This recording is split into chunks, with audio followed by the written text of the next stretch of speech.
चल रहा था, उसमें आप बताएं कि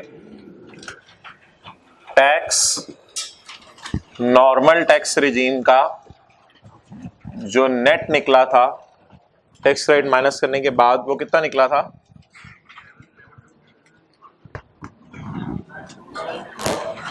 92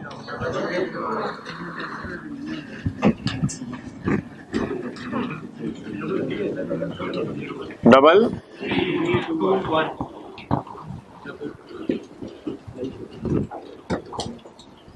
add tax on separate block,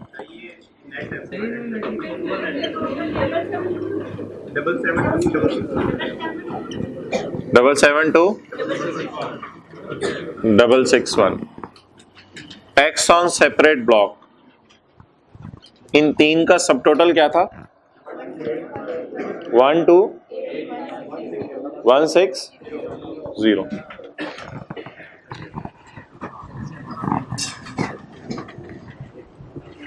add tax on final tax regime यानी डिविडेंड जी, 22 500। अब नॉर्मल टैक्स रिजीम का टैक्स और नॉर्मल टैक्स रिजीम का टैक्स और सेपरेट ब्लॉक का टैक्स और फाइनल टैक्स का टैक्स, जब ये तीनों टैक्स टैक्स टैक्स ऐड करें, ये टैक्स किस पे है? Salary, business, capital gain, other source. ये टैक्स किस पे है? Property, securities, plot, constructed property. ये टैक्स किस पे है? डिविडेंड। इसको ए, इसको बी, इसको सी।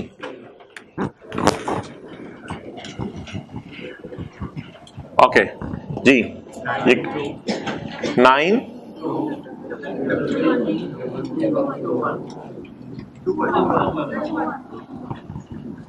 Okay,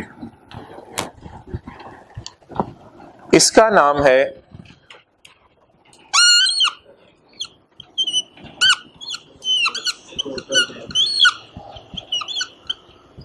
total tax. Total tax इसका नाम है, यानी टोटल इसका टैक्स कितना बनता है। अब सवाल यह है, क्या किसी स्टेज पर इसने टैक्स जमा करा दिया है या किसी स्टेज पर ब्लैक मार्केट ला दो, या इसका टैक्स कट चुका है? तो जवाब है यस। डिविडेंड इनकम पर आपने टैक्स जमा नहीं कराना होता, बल्कि कंपनी टैक्स काट के आपको देती है। तो इसलिए एक छोटा सा न्यूमेरिकल एक दफा कराया था मैंने, और मैंने आपको कहा था डिविडेंड को ऐड भी किया करना है और लेस भी किया करना है। Tax on final tax regime, dividend, exact इसी फिगर को घुमा के लाके आपने नीचे लेस कर देना।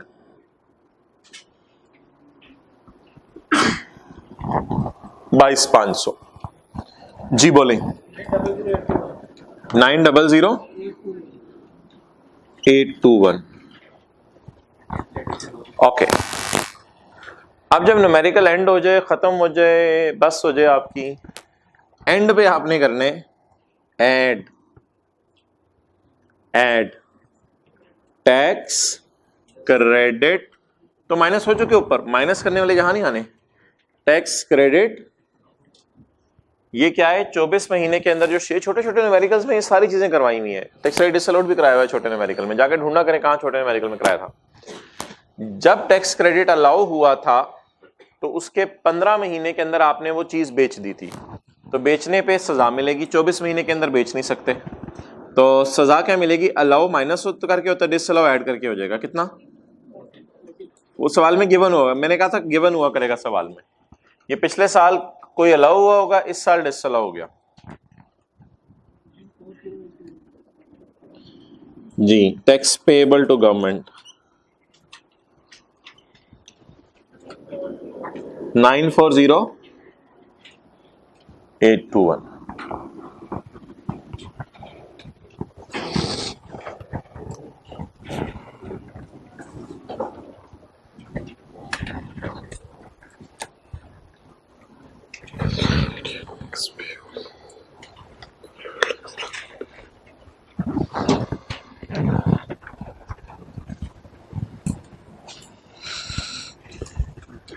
इसका नाम है टोटल टैक्स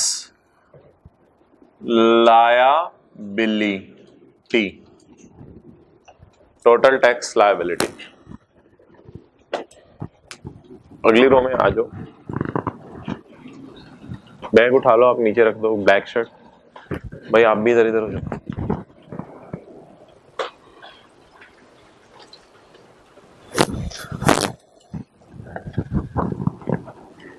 ओके, अब आप सवाल की रिक्वायरमेंट पढ़ें। Calculate taxable income, tax liability and tax payable. जरा फर्क बताएं टैक्स लाइबिलिटी और टैक्स पेएबल में। भाई ये देखें, ये है टैक्स लाइबिलिटी और ये है टैक्स पेएबल, ये है टैक्स पेएबल। उसने टैक्स लाइबिलिटी भी मांगी हुई थी, टैक्स पेएबल भी मांगा हुआ था। लाइबिलिटी और पेएबल बराबर क्यों नहीं है? एक वजह इसकी ये है कि हम लाइबल तो फील करे थे 923, लेकिन पता चला कि कुछ तो पहले ही दे आए, और दूसरा एक पिछले साल क्या सजा भी मिली, वो जो 15 महीने के अंदर अंदर आपने बेच दिया, 24 महीने के अंदर अंदर 15वें महीने उसकी सजा भी मिली। तो जो A plus B plus C total tax liability हुआ करेगी, ये टैक्स पेएबल हुआ करेगा। ये दोनों बातें उसने पूछी हुई हैं।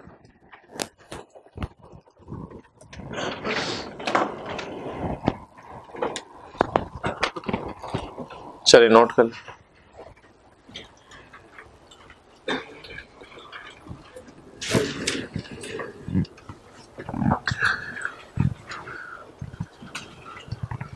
आए आगे आए भाई, 4th रो में आए।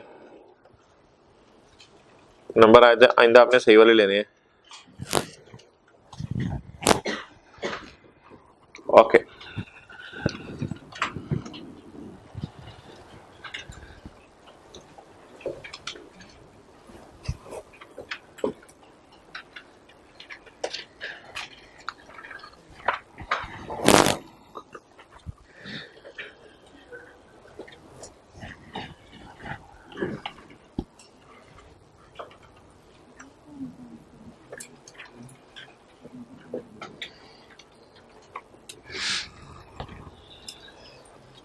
चलें जी किताब खोलें, फॉर्मेट वाले सफे पे आ जाएं।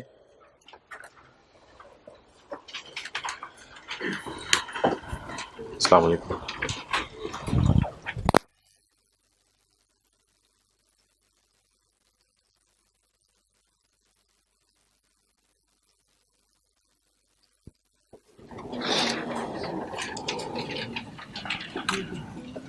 जी फॉर्मेट किस पेज पे है? 383।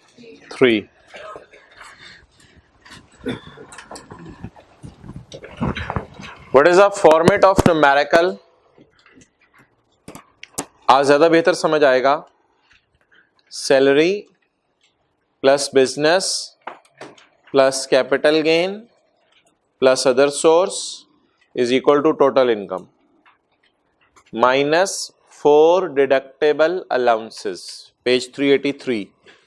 ज़कात, interest on house loan, education expenses of children, donations to institute specified in clause 61 of second schedule. Taxable income.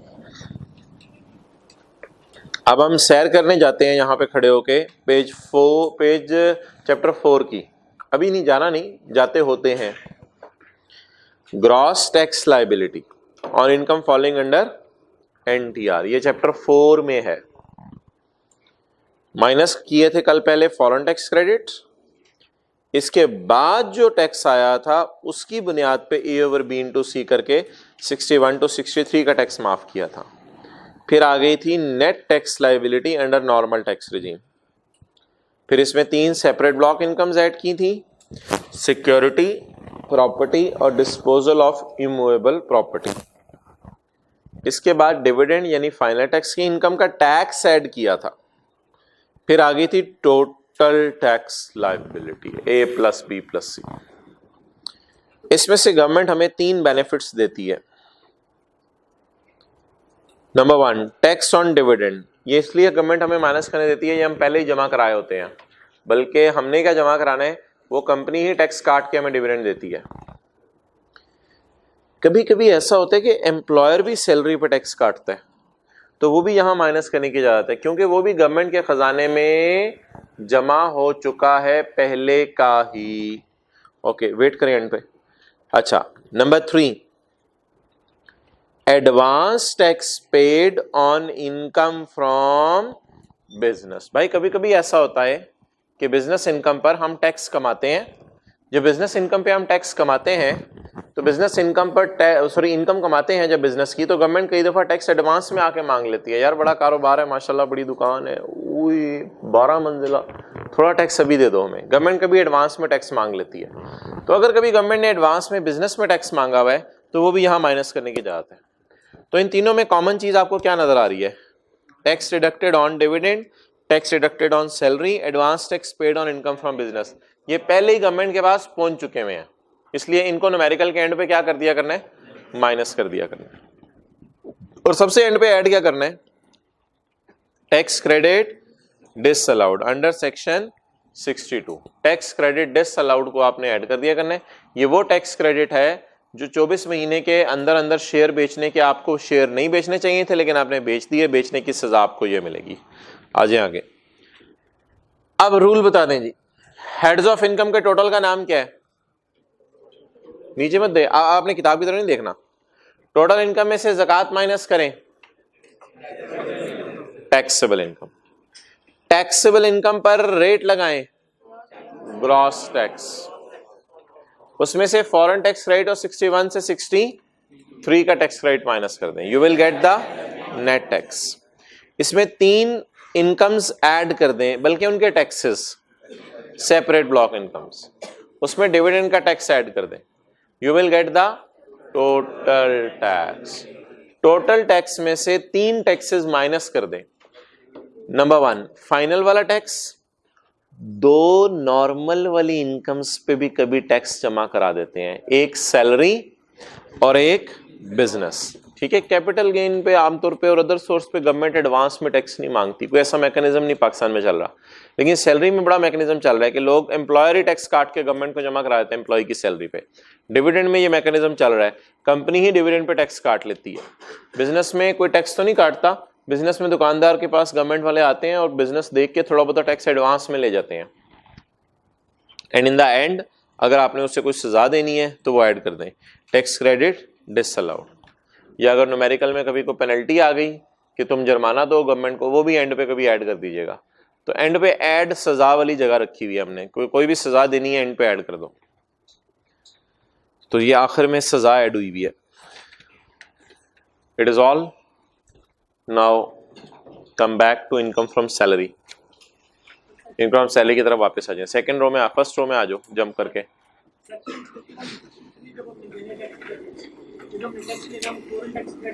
जी बिल्कुल, फॉरेन टैक्स क्रेडिट माइनस करने के बाद लेने। Capital gain China, business Ethiopia वाला न्यूमेरिकल में शुरू जमाना, उसमें आपकी हर बात का जवाब है जी। पेज नंबर, सैलरी का चैप्टर।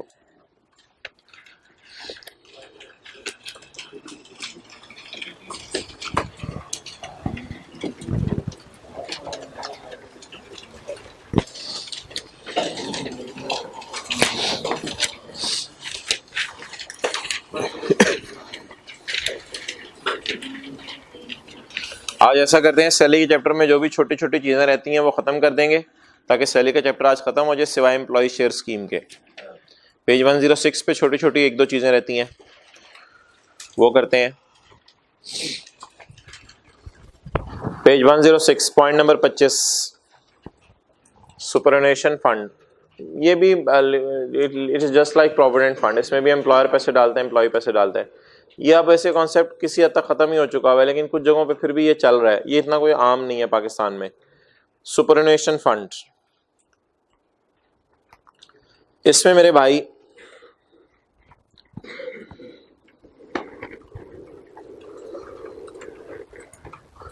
सेम अरेंजमेंट होता है,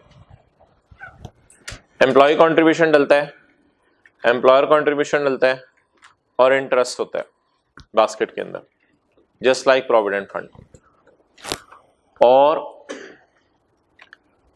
अगर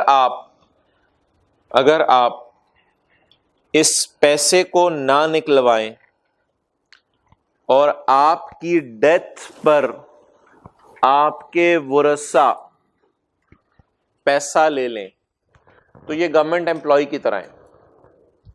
आपको पता है गवर्नमेंट एम्प्लॉयज का इंटरेस्ट भी माफ था, एम्प्लॉयर कंट्रीब्यूशन भी माफ था, और गवर्नमेंट एम्प्लॉयज का अकामुलेटेड बैलेंस भी माफ था।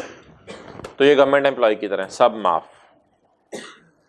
लेकिन अगर आप अपनी डेथ का वेट ना करें और आप कहें मेरी डेथ पे मेरे वर्षा को ना दो, उनसे कोई उम्मीद नहीं मुझे, मेरी जिंदगी में मुझे ही दे दो, और आप अपनी जिंदगी में ही पैसे निकलवाना चाहें, तो ऐसी सूरत के अंदर इसका ट्रीटमेंट अनरिकग्नाइज प्रोविडेंट फंड जैसा है। वो क्या था वो आपको शायद याद हो। अनरिकग्नाइज प्रोविडेंट फंड में हर साल कुछ नहीं करते, मैंने कहा था एक ही दफा एंड पे फेंटी लगानी है, जब रिटायरमेंट का साल नहीं, उसमें रिटायरमेंट होनी नहीं, इसमें वो लाइफ टाइम में निकलवाना चाह रहा है, जिंदगी में ही पैसे निकलवाना चाह रहा है। जिस दिन पैसे निकलवाने आया उस दिन एम्प्लॉय कंट्रीब्यूशन पे तो टैक्स नहीं लगेगा, क्योंकि वो तो बास्केट में इसका अपना ही हिस्सा पड़ा हुआ है। आज तक का एम्प्लॉयर कंट्रीब्यूशन और आज तक का इंटरेस्ट, सारा का सारा जिस साल पैसे निकलवाएं उस साल जो सैलरी के टैक्स रेट्स चल रहे होंगे लॉ में, उन रेट्स के मुताबिक इससे टैक्स काट लिया जाएगा। ओके, चलें जी। सुपरनेशन फंड दो किस्म का हो सकता है। अगर डेथ के वक्त वर्षा ने पैसे निकलवाए तो interest, employer contribution, accumulated balance सब माफ। लेकिन अगर डेथ से पहले लाइफ टाइम में आपने निकलवाने की कोशिश की तो फिर ऐसी सूरत के अंदर एम्प्लॉयर कंट्रीब्यूशन और इंटरेस्ट पर टैक्स देना पड़ेगा उन रेट्स के मुताबिक जो उस वक्त लॉ में चल रहे होंगे। ए और बी को एक बॉक्स में कर लें, सी अलग बात है। ए और बी है ऑन डेथ और सी है before death. The tax treatment for superannuation fund is as under. Employer contribution and interest is maaf, and the payment of accumulated balance from approved superannuation fund on the death of beneficiary is maaf. ये A B पढ़ के आपको इसकी characteristic किससे मिलती जुलती लग रही है? एम्प्लॉयर भी माफ, इंटरेस्ट भी माफ, accumulated balance भी माफ, गवर्नमेंट वाले से। Where any contribution made by employer including, दो बातें बस, employer contribution interest, where any contribution made by employer including interest is repaid to employee during lifetime, life में अगर उसे वापस कर दिए, tax on that amount shall be deducted, tax फिर लगेगा किस रेट पे? at the rate applicable to the year of withdrawal। का क्या मतलब? जब निकलवाए, जब आपने निकलवाया उस साल का रेट देख लिया जाएगा। तो सी किससे मिलता जुलता हो गया? Unrecognised provident funds.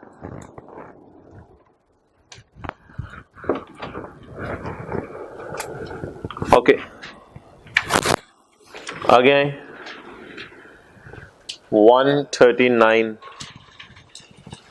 Medical, page 139 नहीं, अगला सफा पेज 107 139। ये 139 ना एक क्लॉज है सेकंड शेड्यूल में जिसमें एग्जेम्पशंस दी हुई हैं। 139 सैलरी में बहुत सारी एग्जेम्पशंस हैं। अच्छा भाई, एम्प्लॉयर एम्प्लॉय को कितने किस्म के बेनिफिट दे सकता है? एम्प्लॉयर एम्प्लॉय को मेडिकल की मद में 3 तरीके से फायदा दे सकता है। घर में भी कई तरीके थे, हाउस रेंट अलाउंस ले लो।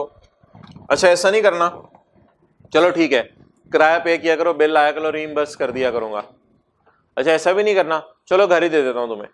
उसमें भी कई ऑप्शंस थी, तीनों की ट्रीटमेंट आपने अलग अलग पढ़ी थी। सिमिलरली मेडिकल में तीन चीजें हो सकती हैं, 1 2 3। मेडिकल फैसिलिटी, यानी एम्प्लॉयर एम्प्लॉय को कहता है कि फलां अस्पताल में जाके इलाज करा लो, तो जिना हॉस्पिटल में जाके इलाज करा लिया करो। तो एम्प्लॉय कहेगा उन्हें मैं साबित कैसे करूंगा कि मैं राइज में नौकरी कर रहा हूं? तो प्रिंसिपल साहब कहते हैं कार्ड राइज की नौकरी का दिखा देना। तो एम्प्लॉय कार्ड जाके दिखाएगा, जिना हॉस्पिटल में जितना भी इलाज कराएगा मुफ्त में हो जाएगा। तो इसका मतलब है जिना हॉस्पिटल से राइज वालों ने अरेंजमेंट किया हुआ है। बता के जिन चीजों के वहां पैसे मांगे जाते हैं उनके भी पैसे नहीं मांगे जाएंगे। तो ये मेडिकल फैसिलिटी दी जाएगी। तो मेडिकल फैसिलिटी का मतलब है हम उसको एक हॉस्पिटल में भेज दिया करेंगे, वो जाके इलाज करा लिया करेगा, फिर साल के एंड पे जिना हॉस्पिटल वाले बिल भेज दिया करेंगे राइस को कि आपके इतने मुलाजमीन आए थे और इतना इतना इलाज करा के गए हैं, आइंदा जरा ध्यान रखें इनका। ओके, नेक्स्ट, मेडिकल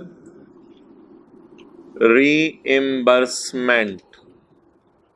उसमें ये होता है कि एम्प्लॉयर कहता है मैं इतना, मेरा बड़ा बिजनेस तो नहीं कि मैं किसी अस्पताल से अरेंजमेंट कर सकूं, तो बहरहाल ये है कि तेरा इलाज मैं करा दूंगा, ऐसा करी तो इलाज करा ले, बिल ले आया करी, जो बिल आएगा मैं वो रीइंबर्स कर दूंगा। इन दोनों की ट्रीटमेंट सेम है, लॉ मेकर की नजर में ये दोनों एक ही चीजें हैं। तीसरा है medical allowance. Medical allowance, medical allowance तो आपको पता है क्या है। मेडिकल अलाउंस ये है कि एम्प्लॉयर एम्प्लॉय को कहेगा ना किसी अस्पताल में जाई और मेरा नाम लाई, मेरा नाम कहीं भी लिया तुझे किसी ने लिफ्ट नहीं करानी। दूसरी बात, अस्पताल का लाके तूने बिल दिखाया, मुझे मेरी जान निकल जानी है, तुझे जुकाम भी हो, तूने डॉक्टर हॉस्पिटल पहुंचे होने, तो 1500 रुपये का तूने मुझे जो है वो टीका लगा देना रोजाना, आज सर में दर्द हो रही है, आज ये मसला है, तो इसलिए मेडिकल रीइंबर्समेंट भी मैं नहीं करता। हर महीने लगे बंदे पैसे 15,000 ले लिया अगर, बस बीमार हो ना हो 15,000, उसके बाद मैं ये नहीं पूछूंगा कितना बीमार हुआ, बस हर महीने 15,000 ले लिया अगर। मेडिकल अलाउंस ये फिक्स्ड कैश है जो इसे हर महीने दिया जाएगा। अच्छा, अब इसमें दो सूरतें हैं, इसमें दो सूरतें हैं। क्या कि ये टर्म्स में लिखा हुआ था मुआहदे में, जिस वक्त एम्प्लॉय आया था मुआहदे में लिखा हुआ था, हो सकता है लिखा हो, नॉट एज पर टर्म्स, हो सकता है ना लिखा हो। जिस वक्त एम्प्लॉय आया था मुआहदे में लिखा था कि ये सर्विस दी जाएगी, ये कुछ भी नहीं है, ये अलग अलग नहीं है, ये एक ही चीज है, मेडिकल फैसिलिटी या मेडिकल रीइंबर्समेंट, ये एक ही चीज है। अच्छा, अब टोटल 5 सिनेरियोज बनेंगे जिनकी टैक्सेशन हमने देखनी है। टोटल 5 सिनेरियोज बनेंगे इन दोनों को सामने रखते हुए, इसको और इसको सामने रखते हुए। इसमें कोई तसव्वुर नहीं है टर्म का, इसमें तसव्वुर है। टर्म्स का मतलब है जिस वक्त मायदा हो रहा था उस वक्त ये बात लिखी थी या नहीं लिखी थी। मिसाल के तौर पे कोई अजीब सा इलाका हो, निकाहनामा साइन हो रहा हो, तो बेगम पहले लिखवा ले हर महीने मुझे जो है वो अपने घर जाने की इजाजत देगा। टर्म्स में ये टर्म्स में डालो, फिर उसके बाद रिश्ता होगा, तो टर्म्स में डालो ये बात। तो टर्म्स में लिखा हुआ था इलाज करवाएंगे या नहीं करवाएंगे, हो सकता है लिखा हो, इसको क्या करेंगे हम एज पर टर्म्स। या हो सकता है मुआहदा उठाएं तो मुआहदे में ऐसी बात ना लिखी हो लेकिन फिर भी एम्प्लॉयर इलाज तो करवा ही देता है, कोई ऐसा मसला नहीं भी लिखी होती। कई दफा एम्प्लॉय आकर रिक्वेस्ट करता है, एम्प्लॉयर कहते हैं तुम्हारे मुआहदे में तो नहीं था लेकिन ठीक है यार, तो क्या बैठा रहता है यार, वो काम भी नहीं, जा इलाज करा अपना, ये पैसे मेरी तरफ से पकड़ ले। अब 5 ऑप्शंस क्या हो सकती हैं, 5 ऑप्शन ये हो सकती हैं कि पहले एम्प्लॉय को एम्प्लॉयर ने कहा तुम्हें इलाज करा के देता हूं जैसे कि मुआहदे में लिखा हुआ था। दूसरा एम्प्लॉय आया, वो भी बीमार था, उसे एम्प्लॉयर ने कहा तुम्हें इलाज करा देता हूं लेकिन मुआहदे में याद रखना नहीं लिखा हुआ था। तीसरा एम्प्लॉय आया, वो भी बीमार था, उस एम्प्लॉय को एम्प्लॉयर ने कहा तुम्हें इलाज करा के नहीं दूंगा, तुम्हें हर महीने थोड़े कैश दे दिया करूंगा, बस 20-20 हज़ार 15-15 हज़ार महीने ले लिया करो, बस चुप करो जाओ। चौथा एम्प्लॉय आया, चौथे एम्प्लॉय के ऊपर जो है वो या तो एम्प्लॉय बड़ा जो है वो बीमार था या एम्प्लॉयर बड़ा रहम दिल था। तो एम्प्लॉयर ने कहा तुम्हारा इलाज भी करवा देता हूं, मेरे दिल में आने लगे बंदे 15,000 भी हर महीने ले लिया करो मेरी तरफ से, जाओ यार जाओ मजे करो, बहुत सखी हूं मैं, इलाज भी करा लिया करो, हर महीने लगे बंदे 15,000 भी ले लिया करो, और तुम्हें याद है तुम्हारे मुआहदे में लिखा हुआ था कि मैं तुम्हारा इलाज करवाऊंगा। ये चौथा सिनेरियो हो गया। और 5 और आखिरी सिनेरियो आप बता दें क्या बचा। एक एम्प्लॉय आया और एम्प्लॉयर ने कहा तुम्हारा इलाज तो करवा देता हूं लेकिन तुम्हें याद है ये बात हमारी नहीं हुई थी कि तुम्हारा इलाज मैं करवाया करूंगा, लेकिन तुम्हारी शक्ल देख के मैं सोच रहा हूं करवा दूं, बाकी मेरे दिल में आ रहा है ये 10-12 हज़ार ले लो, ये भी मेरी तरफ से रखो, ये हर महीने ले लिया करो।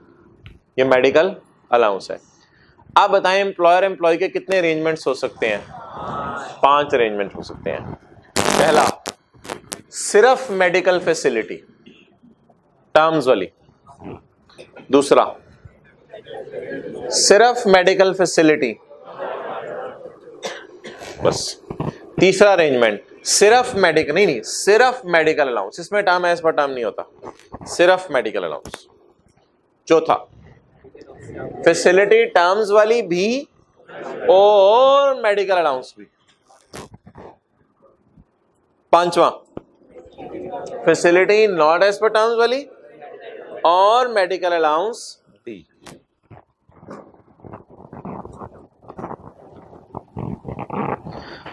तो नंबरिंग करें जी, 1 2 3 4 5 और 4 5 के साथ लिखें रहम दिल एम्प्लॉयर। क्यों? 2 बेनिफिट दे रहे हैं। क्या दे रहे हैं? 2 बेनिफिट दे रहे हैं। अच्छा, अब बेसिक रूल मैं बता देता हूं जिसपे सारा स्ट्रक्चर खड़ा होना है और आपने ट्रीटमेंट पे हाथ रख देना है। इस मरीज का इलाज कोशिश करें आज आप खुद करें, ट्रीटमेंट पे हाथ रख दें। असूल यह है कि टर्म्स वाला माफ हो जाया करेगा और अलाउंस 10% ऑफ बेसिक सैलरी तक माफ होगा। असूल बेसिक रूल जिस पे लॉ बना, टर्म्स वाला माफ हो जाया करेगा, ये वाला टैक्सेबल हो जाया करेगा और मेडिकल अलाउंस 10% तक माफ हो जाया करेगा। अलाउंस माफ सारा नहीं होगा, ये 10% तक होगा। और दूसरा असूल ये याद रखना है कि जब एक बेनिफिट आप उसे दे रहे हैं तो दूसरा बेनिफिट दोनों माफ एक वक्त में नहीं हो सकते। हवाई बातें हैं, समझ नहीं आई, अप्लाई करें। हाथ रखी रखें। मेडिकल फैसिलिटी या reimbursement of medical expenses is given as per terms. Terms के मुताबिक दे रहे जी। ट्रीटमेंट बता दें, माफ। आगे देखने की जरूरत नहीं, छोड़ें। आगे देखने की जरूरत नहीं, आगे शरायत लिखी हुई है उनको छोड़ें। माफ, सब माफ, सैलरी में कुछ ऐड नहीं होगा। सिनेरियो 2 बोले, मेडिकल फैसिलिटी या reimbursement not as per terms. इस पे तो लॉ मेकर को गुस्सा चढ़ेगा कि मायदे में नहीं लिखा हुआ था, क्यों इसको बेनिफिट दे रहे हो, इस पे टैक्स लगाना पड़ेगा। ये नजर मार लें जरा, इसका सलूक नजर मार लें। क्या सलूक करना है? Fully taxable. और दोबारा हाथ रख दें। सिर्फ medical allowance 10% of basic salary plus dearness allowance नहीं, वो कहीं और था, वो प्रोविडेंट फंड के लिए था। यहां 10% of basic salary, exempt up to 10% of basic salary. चौथा सिनेरियो, मेडिकल अलाउंस भी और फैसिलिटी या, लेकिन फैसिलिटी या रीइंबर्समेंट कौन सी वाली? टर्म्स वाली। अब एक मिनट भाई, आप क्योंकि फैसिलिटी टर्म्स वाली है ना, इसको करें माफ, इसको माफ करना है, लेकिन ये माफ नहीं हो सकता। एक वक्त में 2 बेनिफिट नहीं मिल सकते। एम्प्लॉयर बेनिफिट दे दे लेकिन लॉ मेकर 2 बेनिफिट नहीं देगा। अब क्या हो जाएगा? ये माफ हो जाएगी और ये टैक्सेबल हो जाएगी। पढ़े, अलाउंसेस, और बड़ा लॉजिकल है। वजह ये थी कि ये माफ हो गया था ना, और ये क्यों माफ हुआ था ये भी बड़ा लॉजिकल है। ये टर्म्स वाला था। उस आखिरी सिनेरियो खुद ही बता दें। अलाउंस भी दे रहे, फैसिलिटी भी दे रहे, लेकिन फैसिलिटी कौन सी है? अब एक मसला होगा, अब facility not as per term वाली होगी तो इस पे तो टैक्स देना पड़ेगा। लेकिन अब एक जगह अगर टैक्स दे रहे तो दूसरी जगह ना मारें इसे, दूसरी जगह फिर रिलैक्स कर दें। फिर लॉ में करने का चलो खैर है, अलाउंस को मैं तुम्हारे माफ कर देता हूं। कितने %? 10% ऑफ बेसिक सैलरी। चलें जी, हाथ रख के रिवाइज करें। इसमें क्या करना है, इसमें क्या करना है, इसमें क्या करना है।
जी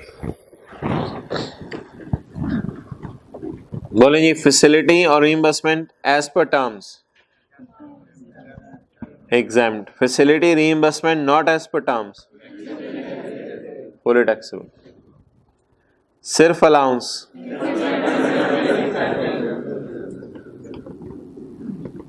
अलाउंस भी,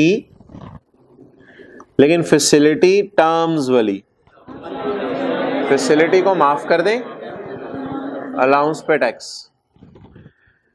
अलाउंस भी और facility not as per terms वाली। तो क्या करें, फैसिलिटी को और अलाउंस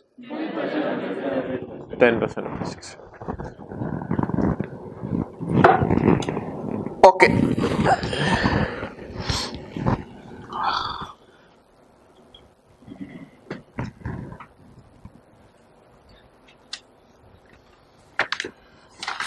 अब आ जाएं चैप्टर के शुरू में। हाँ, शराइत पढ़ने पहले में क्या है, अस्पताल का नेशनल टैक्स नंबर वगैरह होना चाहिए। क्या शराइत है, किधर लिखी हुई है, page number 107। Exempt provided that national tax number of hospital और क्लिनिक एज द केस में भी, जहां भी इलाज करवाया है, is given and the employers also certify and attest the medical और हॉस्पिटल बिल। ना सिर्फ अस्पताल का आपने नंबर बताने कि अस्पताल टैक्स जमा कराता है और कैसे कराता है, बल्कि एम्प्लॉयर से बिल साइन भी कराने हैं अपने। ये दो शराइत हैं। अस्पताल का नेशनल टैक्स नंबर भी पता होना चाहिए, अस्पताल ऐसा होना चाहिए जो टैक्स जमा कराता हो, वहाँ से इलाज करवाएं आप, ताकि ये जो दूसरे अस्पताल खुले हुए हैं ये डिस्करेज हों, और दूसरा एम्प्लॉयर से बिल साइन भी कराएं। क्वेश्चन 3 घर में कर लीजिएगा, फिर कल डिस्कस करेंगे, सफे के एंड पे है। आ जाए टैक्स ऑन टैक्स, पेज 88।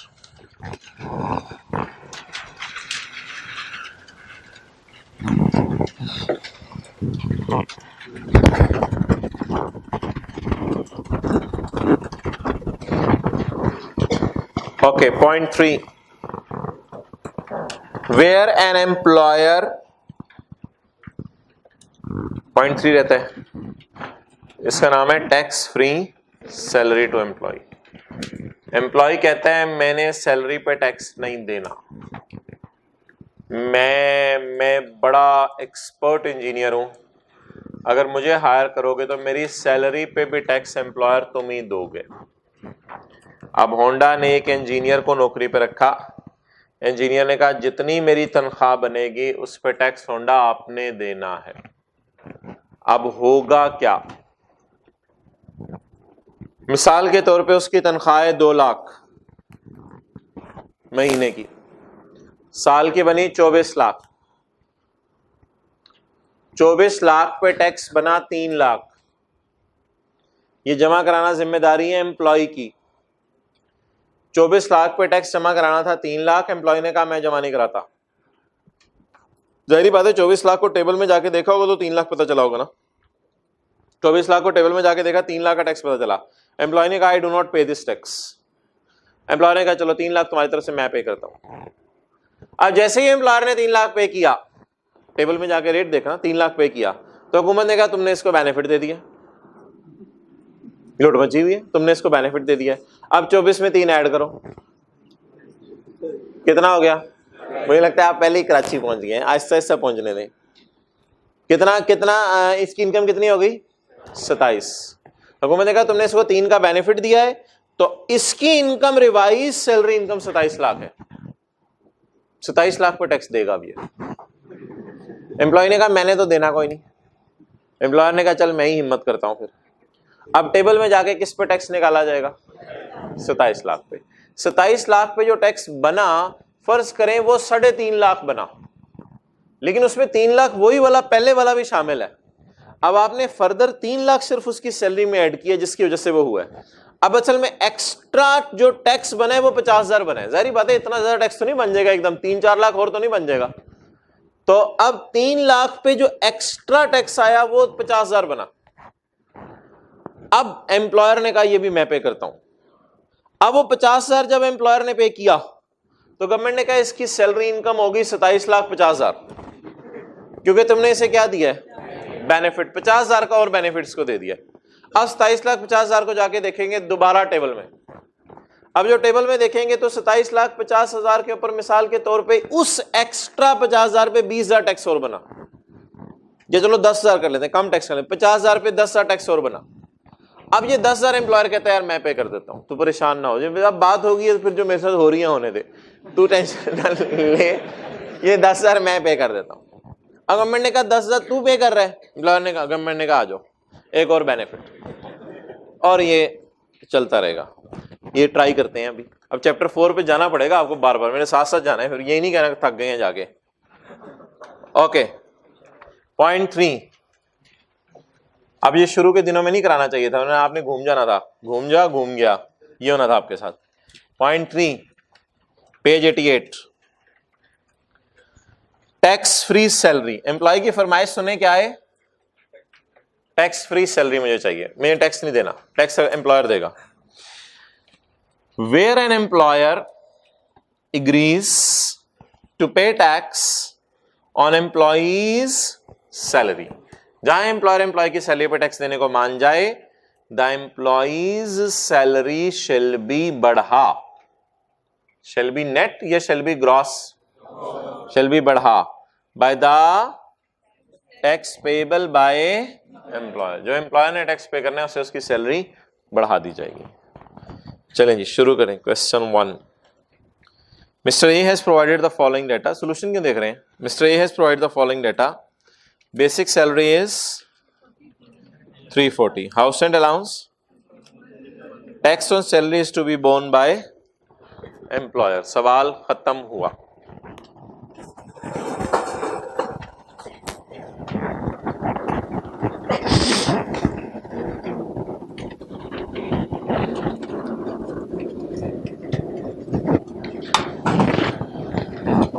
देख रहे हैं मिटाते कैसे हैं, बजाय कि बेसिक सैलरी को ज़रब 12 से देके फिगर तैयार रखें पहले।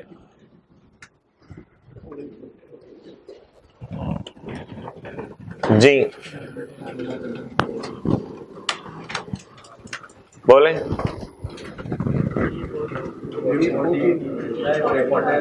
मल्टीप्लाइड बाय जी,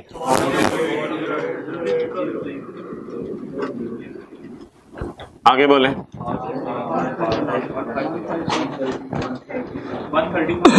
130 इंटू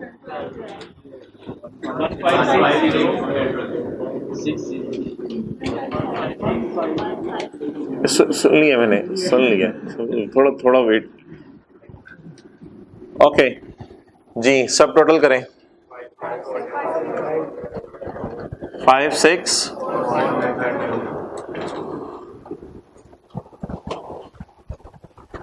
अब इसमें आपने ऐड करना है benefit, tax borne by employer, ये आपने वर्किंग से निकालना है। एम्प्लॉयर टैक्स कितना बर्दाश्त कर रहा है, इसके लिए आपने वर्किंग में आ जाना है। वर्किंग में स्टेप 1,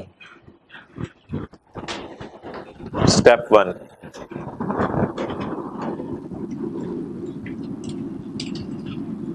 बोले जी, सैलरी इनकम कितनी है? 5640,000। इस पर टैक्स निकालें। चैप्टर 4 में जाएं और 35वां सफा, दूसरा टेबल बड़ा वाला। जी बोलें।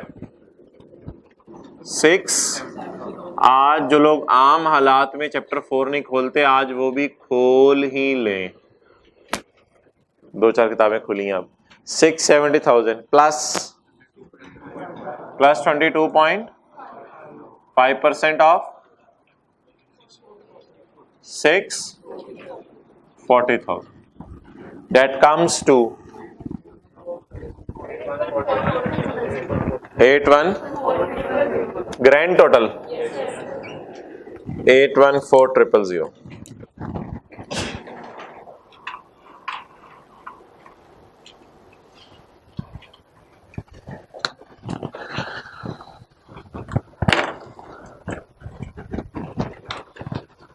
एम्प्लॉय ने कितना कमाया, अभी मैं सोच रहा था एम्प्लॉय ने कितना कमाया 56,40,000. एम्प्लॉयर कितना टैक्स देने को तैयार होगा? ओके, स्टेप टू रूलें. Revised salary income. कितना कमाया तुमने? 56,40,000. इस पे कितना टैक्स बनता है? 8,14,000. एम्प्लॉयर ने कहा मैं पे करता हूं, मैं तेरा भाई. कमिश्नर ने कहा आ जाओ, तो इसका भाई मैं तेरा दुश्मन. जमा 8,14,000 6,4. चलें जी, यहां तक नोट करें और अब इसका टैक्स निकालें. ये इंशाल्लाह कल करते रहने, कल तक. स्टेप 1 2 3 4 5 6 7 8 9 10 11 12 89 90 91 92.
ओके, ये जमा कराना 8,14,000 किसकी जिम्मेदारी थी?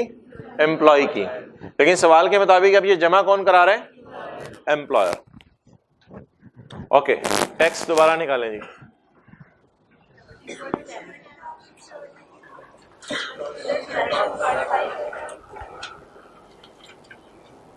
ऑफ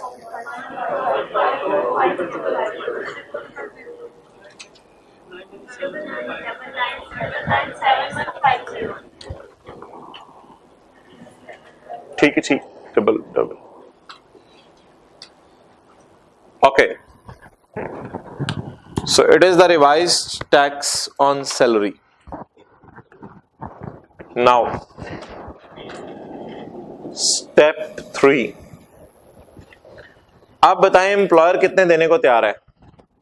997,150। ये बेनिफिट कौन दे रहा है? एम्प्लॉयर। किसको?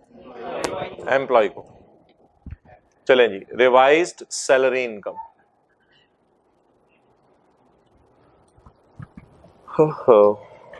5,6 हमेशा उधर जाना है, हमेशा उधर जाना है वापस।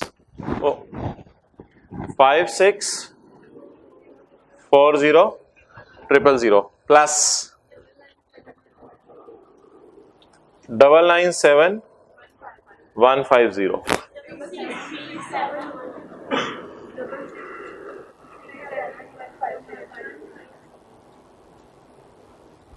चलें जी, इस पर टैक्स निकालें।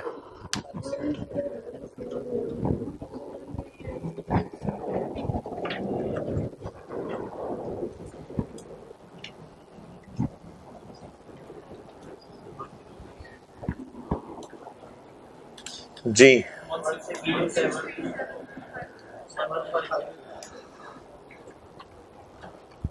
it comes to 1,3,5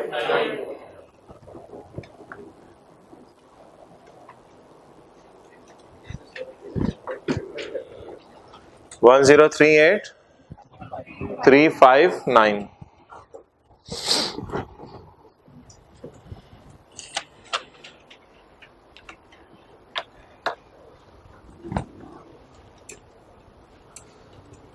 अच्छा भाई, ये अब आईकैप की किताब में भी ऐसा हुआ है, एफबीआर का एक सर्कुलर भी है शायद ऐसा, जिसमें लिखा हुआ है कि स्टेप 3 पे कैलकुलेशन रोक दें, बस काफ़ी हो गया है, इससे ज़्यादा आपको कैलकुलेशन करने की ज़रूरत नहीं। टेक्निकली आगे जाना चाहिए, आगे जाना चाहिए, लेकिन एक फ़र्क आप महसूस करें, जैसे जैसे आप आगे जाएंगे तो बेनिफिट कम से कम होता रहेगा, क्योंकि मेजर बेनिफिट 814 का था वो ऐड हो गया है। जरा इन दोनों का डिफरेंस देखें, 814 और 997 का।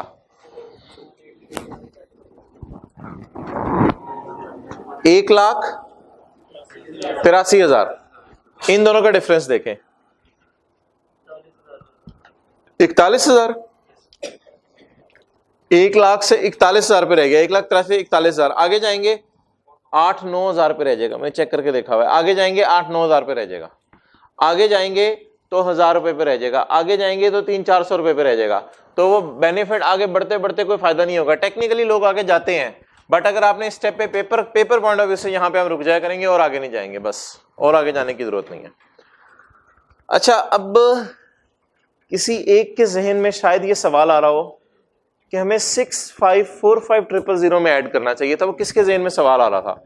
उन लोगों को जवाब देने के लिए एक बात लंबी सी करनी पड़ेगी। बाकी वैसे मेरी नज़र में बात पूरी हो गई है, बात मुकम्मल हो गई है। ठीक, चले करो।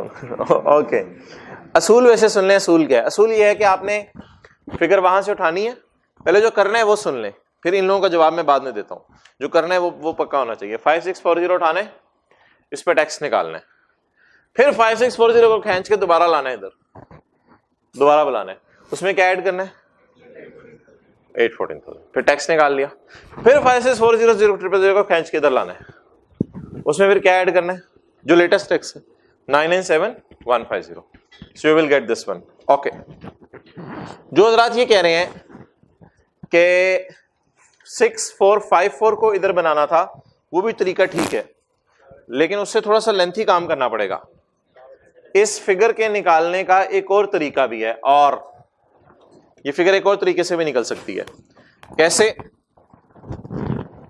6454 प्लस, मेरे भाई फिर आप इसमें 997150 ऐड नहीं कर सकते, क्योंकि इसमें 997150 में जो पिछले वाला 814 है वो भी पड़ा है, क्योंकि एम्प्लॉयर 814 का बेनिफिट ऑलरेडी ऐड कर चुका है।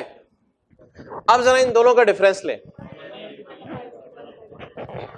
183।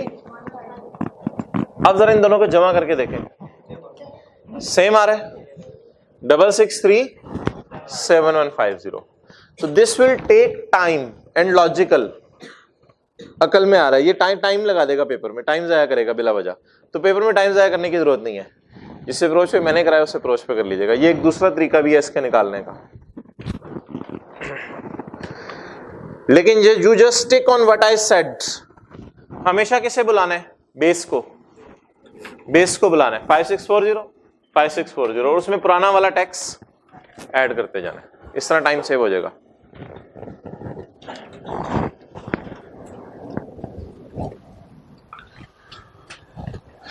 It's sober. नहीं, वो प्रैक्टिकली लोग आगे भी जाते हैं, फिर तो सबने आगे जाना ना, वैसे भी जाते हैं आगे। ओके जी, what is the tax borne by employer? 1038।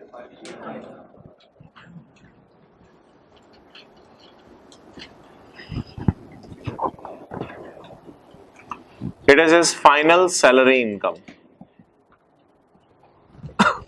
जी बोले 667853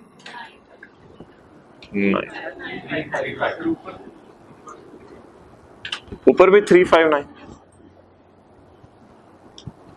जी।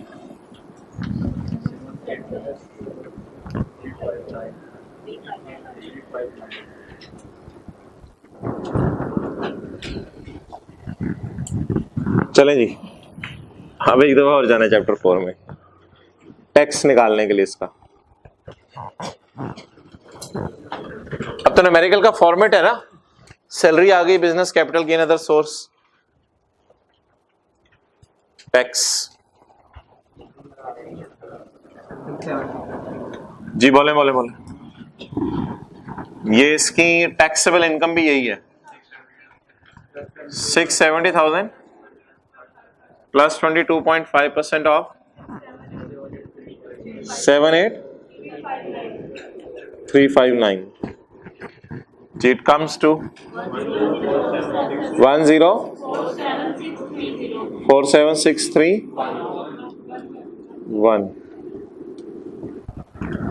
अब देखिए इतना बड़ा नहीं, इधर देखें 1047 1038। अब आगे आपने दोबारा ऐड किया, लेकिन इतना बड़ा नहीं, 1038 से 1047 पे चला गया, और स्टेप 4 करके आते तो ये और कम हो जाना था फिर आगे बढ़ते बढ़ते। अब एक मसला आएगा, गवर्नमेंट कह रही है 1047 टैक्स दो, लेकिन हमारी कैलकुलेशन कह रही है एम्प्लॉयर ने दे रहे 1038। गवर्नमेंट कह रही है 1047 दो, एम्प्लॉयर कह रहे हैं मैंने देना है 1038, क्योंकि हमने कैलकुलेशन पे कट लगा दिया स्टेप 3, जो कि मुनासिब बात नहीं है लेकिन मजबूरी है। अब एक काम आपने करना है, इसको लेस भी करना है, क्योंकि ये टैक्स अभी मैंने आपको बताया था कि अगर कोई एम्प्लॉयर टैक्स पहले ही जमा करा चुके तो एम्प्लॉय ने नहीं पे करना, अभी फॉर्मेट में भी दिखाया है लेस टैक्स। लेकिन ये डिडक्टेड नहीं लिखना है इसके साथ, ये डिडक्ट नहीं किया एम्प्लॉयर ने, ये अपनी जेब से एम्प्लॉयर ने पे किया है, उसकी सैलरी से नहीं काटा। टैक्स पेड बाय एम्प्लॉयर, नजर मारे कितने, या आपके हिंट के लिए यही फिगर इधर आ जाया करेगी डिविडेंड की तरह, यही फिगर इधर आ जाया करेगी। ओके, आप बता दें पेएबल टू गवर्नमेंट जी कितना 9272। मिस्टर ए ने अपनी जेब से कितना देना है 92, लेकिन नहीं, अगले सफे पे सॉल्यूशन जो है नोट पढ़ें, अगले सफे पे सॉल्यूशन है उसके साथ एक नोट लिखा हुआ है वो पढ़ें जी। क्या लिखा हुआ है? Ideally it should be ₹0। ये कितने रुपए होना चाहिए था? वाई। एम्प्लॉयर ने कहा भाई सारा मैंने देने हैं, तो फिर हम ए से क्यों मांग रहे हैं टैक्स? 9,272 रुपए क्यों मांग रहे हैं? आइडियली इट शुड बी 0, ये 0 होना चाहिए, लेकिन but we have stop calculation at, so it is. बस ये नोट देके आ जाएंगे पेपर में, ये नोट देके आ जाएंगे तो उसको समझ आ जाएगी स्टेप 3 पे क्यों रोका है। तो ये बड़ा इंपॉर्टेंट नोट है जो लिखा हुआ है अगले सफे पे। आइडियली टैक्स एम्प्लॉय ने कितना पे करना है? 0, लेकिन फिलहाल मजबूरन कितना आ रहा है? 9272। नहीं, वो मैंने कहा प्रैक्टिकली तो वो आगे स्टेप्स तक चले जाते हैं और वो एम्प्लॉयर ये देगा हमारे सिनेरियो में 1038 एम्प्लॉय का।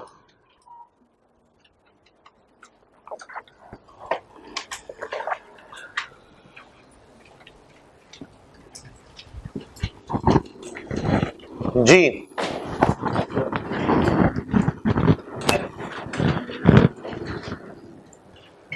एम्प्लॉयर तुम बेसिक सैलरी दे रहे हो? जी मैं दे रहा हूं। एम्प्लॉयर तुम हाउस रेंट अलाउंस दे रहे हो? जी मैं दे रहा हूं। नहीं, एम्प्लॉयर तुम इसका टैक्स भी दे रहे हो? जी ये मैं दे रहा हूं। ये भी ऐड करो इसकी सैलरी में, ग्रॉस अप अभी लफ्ज पड़ा था, ये भी ऐड करो इसकी सैलरी में। टैक्स तुम कितना दे रहे हो? जी मैं 1038 दे रहा हूं इसका टैक्स, ये भी इसकी सैलरी में ऐड करो। It is revise salary income, इस पे टैक्स निकाला, टैक्स ज्यादा आ गया, चलो खैर है। ये टैक्स आपने जमा नहीं कराना। ए रिलैक्स रहो, ए कहां है? खड़ा ही नहीं हुआ इधर।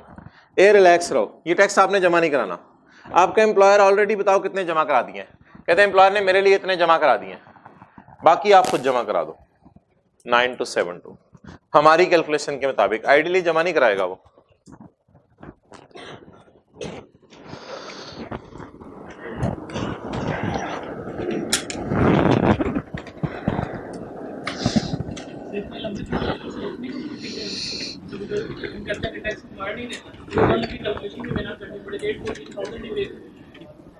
नहीं, वो ये है कि एम्प्लॉयर कह दे आई विल पे ओनली 814, फिर बाकी एम्प्लॉय देगा। एम्प्लॉयर खुद कह दे। लंबा छोड़ा क्या तरीका है, आजकल कंप्यूटर चले हुए हैं, लोग इनकम डालते हैं, टेबल बैक एंड पे वी लुकअप एच लुकअप लगाया होता है, खुद ही टैक्स दे देता है। ओके चलें जी, पढ़ें एग्जाम्पल 2 करें और जाएं, सबने जाना है। Example 2 page 89। बेसिक सैलरी कितनी है? 340,000। House and allowance, capital gain, tax on salary is to be borne by employer. जी हजरात सॉल्यूशन मत देखें, क्या चेंज हमने की है? कैपिटल गेन इनकम भी उसने कमाई है, कैपिटल गेन इनकम भी उसने कमाई है, ये नई चीज सवाल में आ गई, कैपिटल गेन इनकम कमाई है। ओके अब now how we will move, मत देखें नीचे। एम्प्लॉयर टैक्स किस पे देगा? सिर्फ कैपिटल गेन का मतलब है बिजनेस भी, अदर सोर्स भी, कुछ भी हो सकता है। तो यहां तक तो सॉल्यूशन सेम है, ठीक है जी, क्योंकि ये कौन सी इनकम है? Income from salary. Add tax borne by employer, बोले जी। हाँ डेटा सेम रखे ना, फायदा हो गया। टैक्स बोर्न बाय एम्प्लॉयर, इसको इधर लेके जाएं 5640 को, इसको रोलें रोल के ये ले आए 1038 359 जी 6678। What is this? This is income from salary. अब न्यूमेरिकल के फॉर्मेट से स्टिक रहें, what is income from business? ऐसी समझने के लिए, टाइम जाया करने के लिए वेले हैं, क्या करें?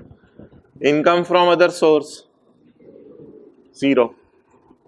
अब आपको पता चले ब्रॉडर पिक्चर में कहां खड़े हैं। इनकम फ्रॉम 6 लाख, ज़कात वगैरह माइनस करके, इट इज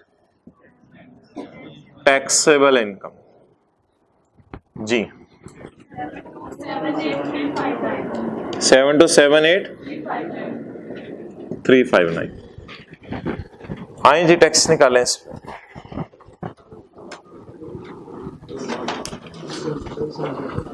पेज 34 पे जाए, 35 पे सोच लें।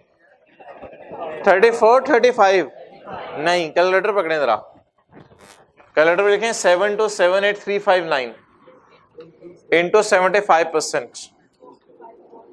नहीं ये अभी मैं कुछ और बता रहा हूं। सफे के टॉप पे देखें आप, पेज 35 के टॉप पे देखें 75% वाला लफ्ज लिखा हुआ है, वो जरा मैं चेक कर लूं टेबल लगना कौन सा है। अच्छा ये कैलकुलेशन हमेशा बड़े वाले टेबल से होगी, सैलरी वाले टेबल से, क्योंकि एम्प्लॉयर तो एम्प्लॉय को सिर्फ क्या दे रहा होता है, सैलरी। इधर आके आपने अब चेक करना है कौन सा वाला टेबल लगना है। बताएं टेबल कौन सा वाला लगना है। 75% क्या आ रहा है इसका, इसका 75% सैलरी उससे ज्यादा है, चलो लकीली यही वाला टेबल लगना है। कैपिटल गेन ज्यादा होता तो फिर इधर वापस आना पड़ना था। जी टैक्स ना, टोटल से ना खेल यार, अभी ये नए नए बच्चे हैं, शेल के पेट्रोल पंप से खेलो जमा।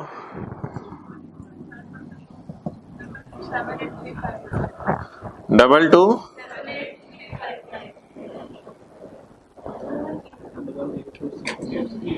जी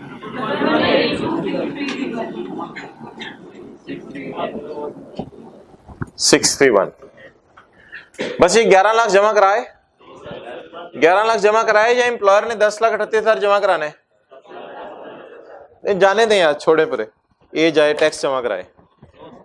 भेजें ए को, उठो भाई ए को भेजो जल्दी, उठो उठो उठो उठो, जाओ भाई ए ए ए ए जाओ, 11 लाख जमा कराओ। क्यों?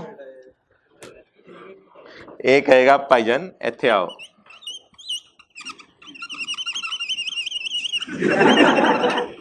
Less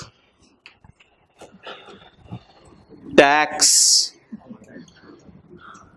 already. ये बड़े आज तो एंजॉय कर रहा है तू, कहता है चुप कर जाओ भाई, सबर करो, इमरान खान को भी पता चले। Tax already paid by employer. ओ भाई इत्थे आने, अच्छा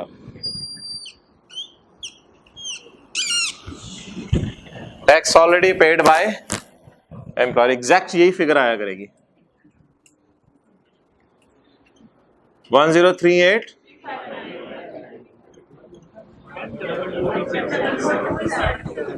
जी 14427। ओ भाइयों इधर नहीं नोट दे के आना, आइडियली इट शुड बी 0। इधर नहीं नोट दे के आना, आइडियली इट शुड बी 0, तो वो कहेगा okay you should be 0 as well. इधर नहीं नोट देना, आइडियली इट शुड बी 0। क्यों नहीं नोट देना? क्योंकि इसमें तो कैपिटल गेन का टैक्स है, वो तो इसने अपनी जेब से जमा कराना है।